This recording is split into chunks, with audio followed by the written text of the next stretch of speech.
अरमान की हालत बहुत ही ख़राब होती है। यहाँ पे डॉक्टर्स बाहर आके कहते हैं आप में से अभीरा कौन है, उनको बुलाइए क्योंकि वो अभीरा अभीरा किए जा रहे हैं। यहाँ पे घर वाले बहुत ही परेशान हो जाते हैं। अभीरा का कॉल आता है, रोहित उसे सारी बातें बता देता है कि अरमान भैया ज़िंदगी और मौत से जूझ रहे हैं, आप जल्दी आइए, उनकी हालत बहुत ही ख़राब है, उनका ऑपरेशन चल रहा है। ये सुन के अभीरा एकदम से चौंक जाती है और उसे धक्का लगता है। यहाँ पे रोहित और घर वाले यही सुन रहे होते हैं कि अभीरा अब कहेगी कि मैं आ रही हूँ, लेकिन अभीरा कुछ कहती नहीं है, वो वैसे ही भागती है वहाँ से। दूसरी तरफ यहाँ रूही बच्चे को चुप कराने की कोशिश कर रही होती है, लेकिन वो रो ही जा रहा होता है। उसके साथ कियारा, चारू और मनीषा होते हैं जो बच्चे को चुप कराने की कोशिश करवा रहे होते हैं, लेकिन कोई फ़ायदा नहीं होता। यहाँ पे सारे लोग उसे कहते हैं कि अभीरा ऐसे करती थी, अभीरा वैसे करती थी, तुम भी ऐसे करो, लेकिन रूही इस बात पे गुस्सा होती है उनसे और कहती है अभीरा जो करती थी मुझे मत बताइए। यहाँ पे वो लोग कहते भी है, मनीषा, चारू, कियारा, कि हम ये सिर्फ कह रहे हैं कि अभीरा भाभी ऐसे करती थी, लेकिन हर माँ ऐसे करती है, तो तुम भी लोरी सुनाओ उसे और सुलाओ। रूही कहती है कि मुझे नहीं आता, लेकिन मनीषा उसे कहती है कि सुलाओ ना, उसे सोना ज़रूरी है, इसलिए तुम लोरी उसे सुनाओ। तभी रूही बोलने लगती है, लेकिन उसका सुर ताल लय कुछ सही नहीं होता, उसे आता भी नहीं होता है। और ये सब देख के कियारा, चारू और मनीषा एकदम परेशान हो जाते हैं। मनीषा रूही को रोकती भी है और कहती है कि सुर में गाओ ना बेटा थोड़ा, तभी वो सो पाएगा, लेकिन वो कहती है मुझे नहीं आता करके। यहाँ पे सब लोग परेशान होते हैं। यहाँ पे चारू कहती है आप परेशान हो इसलिए बच्चे को वो फील हो रहा है, इसलिए वो भी परेशान है, आप जाके फ़्रेश होके आइए, तब तक हम संभालते हैं करके। रूही कहती है नहीं, मैं अपने बच्चे को छोड़ के नहीं जाऊँगी करके। मनीषा कहती है बेटा जा ना, फ्रेश होके आ, तब तक हम लोग देखते हैं इसे। वो कहते हैं ठीक है करके, और चारू बच्चे को ले लेती है और फ्रेश होने के लिए रूही अंदर चली जाती है वॉशरूम में। यहाँ पे मनीषा चारू और कियारा से कहते हैं अरमान कैसा है, ये फ़ोन करके मैं आती हूँ, तब तक तुम लोग देखो करके। यहाँ पे बच्चा रोने चुप होने का नाम नहीं लेता। तभी चारू और कियारा एक आइडिया करते हैं।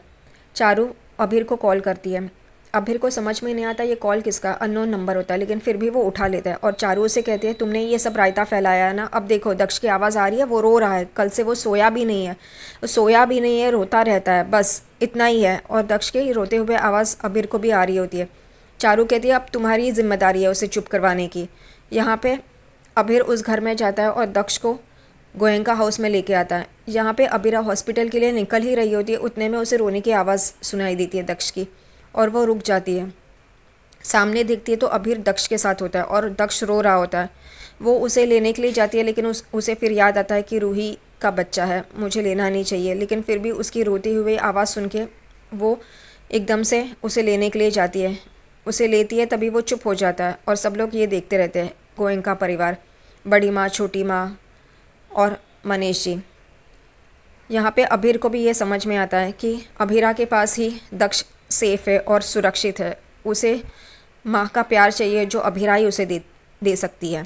यहाँ पे अभीरा उसे वही गाना सुनाती है जो उसकी माँ ने उसको सुनाया होता है, वही भजन सुनाती है, और वो चुप हो जाता है और आराम से सो जाता है। ये देख के सब लोग हैरान हो जाते हैं कि अभीरा के पास कैसे दक्ष चुप है और खुश है, लेकिन ये सब रूही के साथ नहीं होता। यहाँ पे यही सब चल रहा होता है और दूसरी तरफ रूही वॉशरूम से बाहर आती है और कियारा और चारू से पूछती है दक्ष चुप हो गया, कहाँ है वो लोग चुप हो जाते हैं और उन्हें याद आता है कि उन्होंने अभीर को कैसे बुलाया था। अभीर उन दक्ष को लेके अभीरा के पास चला गया।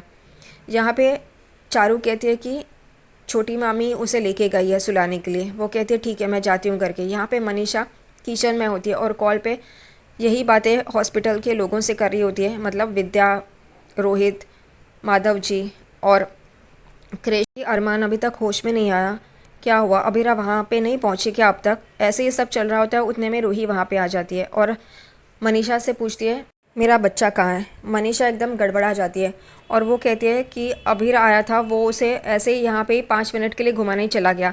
रूही मनीषा के ऊपर बहुत गुस्सा हो जाती है। वो कहती है मेरा बच्चा क्या आपने खिलौना समझ रखा है, बॉल समझ रखा है कि इस हाथ से उस हाथ, उस हाथ से उस हाथ आप उसे घुमाते ही चले जा रहे हो। और वो बहुत गुस्सा हो जाती है इन तीनों पे और कहती है कि आप तीनों मेरे बच्चे को हाथ नहीं लगाओगे करके।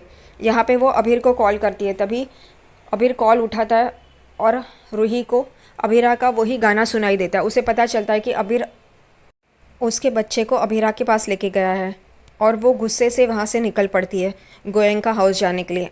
वो बाहर आती है गाड़ी के पास, उतने में ही अभीर, मनीष जी और अभिरा बच्चे के साथ वहाँ पे आ जाते हैं। अभिरा वो बच्चा रूही को सौंप देती है और कहती है मुझे पता है ये तुम्हारा बच्चा है, लेकिन ये आखिरी बार है, अब मैं इसके साथ कभी नहीं रहूँगी करके। और उसे चिल्लाने के लिए रूही बोल ही रही होती है, उतने में अभिरा उसे चुप करवाती है और कहती है कि वो अभी अभी सोया है, तुम ज़ोर से बोलोगी तो वो उठ जाएगा करके। तभी फिर रूही धीमे से बोलती है तुमने इसे लिया क्यों करके।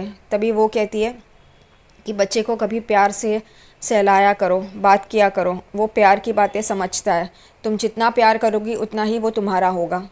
और यही बात सुन के रूही एकदम चौंक जाती है और रूही अपने बच्चे को लेके अंदर जाती है, क्योंकि अभिरा कहती है यहाँ पे बहुत मच्छर है, इसे अंदर लेके जाओ करके। रूही अंदर चली जाती है रूहान के साथ।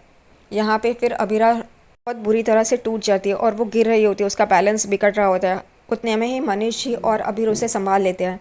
अभिरा कहती है मुझे अरमान के पास जाना है, हॉस्पिटल जाना है। तभी मनीष जी कहते हैं तेरी इस हालत में तू जा पाएगी नहीं, इससे अच्छा तू घर जा। अभिर को कहते हैं कि इसे घर लेके जा, मैं जाता हूँ अरमान के पास हॉस्पिटल में। यहाँ पे हॉस्पिटल में सब लोग अभिरा की राह देख रहे होते हैं, क्योंकि डॉक्टर्स कहते हैं अभिरा को जल्दी बुलाइए क्योंकि उनके पास वक्त बहुत कम है करके। और सब लोग हैरान हो जाते हैं कि अरमान अब बहुत बुरी हालत में है। यहाँ पे विद्या कहती है मैं अभिरा को लेके आती हूँ करके, लेकिन मासा उसे रोकती है और कहती है अगर तुम्हारे पीठ पीछे अरमान का कुछ हुआ तो। विद्या एकदम से डर जाती है और कहती है कुछ भी नहीं होगा, मैं अभिरा को लेके आती हूँ, एक दिया तो जलता हुआ रहना चाहिए ना, मेरे बच्चे को कुछ नहीं होगा करके। और वो जा ही रही होती है, उतने में मनीष जी सामने दिखाई देते हैं। इन लोग को लगता है मनीष जी के साथ अभिरा भी आई होगी, लेकिन वो कहते हैं अभिरा की हालत ऐसी ख़राब है कि वो आ नहीं पाई करके। यहाँ पे दादी साहब बहुत ही गुस्सा हो जाती है मनीष जी पर और कहती है उस लड़की को इतना घमंड है कि अपना पति मर रहा है लेकिन फिर भी वो आ नहीं पाई, इतना अपने बच्चे के लिए प्यार है लेकिन अपने पति के लिए कुछ भी नहीं है। वो बहुत बुरा भला कहती है मनीष जी को और अभिरा को।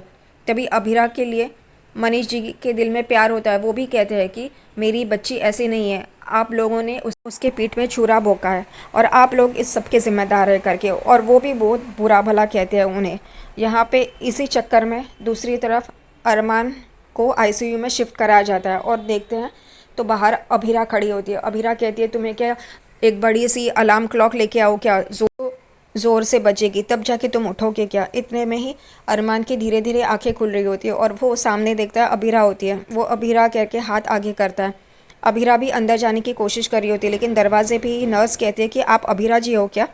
तो वो एकदम से चौंक जाती है और उसे याद आता है कि अरमान ने उसके साथ क्या किया था, उनके बच्चे के बारे में और दक्ष के बारे में अरमान ने उससे झूठ कहा था। इस वजह से वो मैं अभिरा नहीं हूँ कह के वहाँ से चली जाती है और अरमान यहाँ पे हताश होकर देख रहा होता है। यहाँ पे दादी सा और मनीष जी में बहस चालू रहती है। तभी नर्स बाहर आके कहती है अब अरमान की तबीयत ठीक है करके। सब लोग खुश हो जाते हैं और अरमान को मिलने के लिए जा रहे होते हैं। उतने में मनीष जी भी आते हैं, तभी दादी सा उन्हें रोकती है। तभी वो मनीष जी से कहती है आपने कहा था ना आपका कोई वास्ता नहीं है, तो अब आप मेरे अरमान से मिल नहीं सकते करके, आप चले जाइए यहाँ से। और उस लड़की को भी कहिए कि अपने घमंड के साथ रहे, कोई ज़रूरत नहीं अरमान के पास आने की। और वो लोग अंदर चले जाते हैं। मनीष जी मुड़ते हैं तो अभिरा पीछे खड़ी होती है और उसने सारी बातें सुन रही होती है। मनीष जी उसे लेके वहाँ से चले जाते हैं। यहाँ पे सब लोग अरमान के पास रहते हैं, विद्या, दादी सा, माधव, रोहित, कृष और सब लोग अरमान को अरमान मेरा बच्चा सब लोग चालू रहता है। तभी अरमान कहता है अभिरा कहाँ है। सब लोग ये सुन के चौंक जाते हैं, लेकिन अरमान कहता है अभिरा आई तो थी।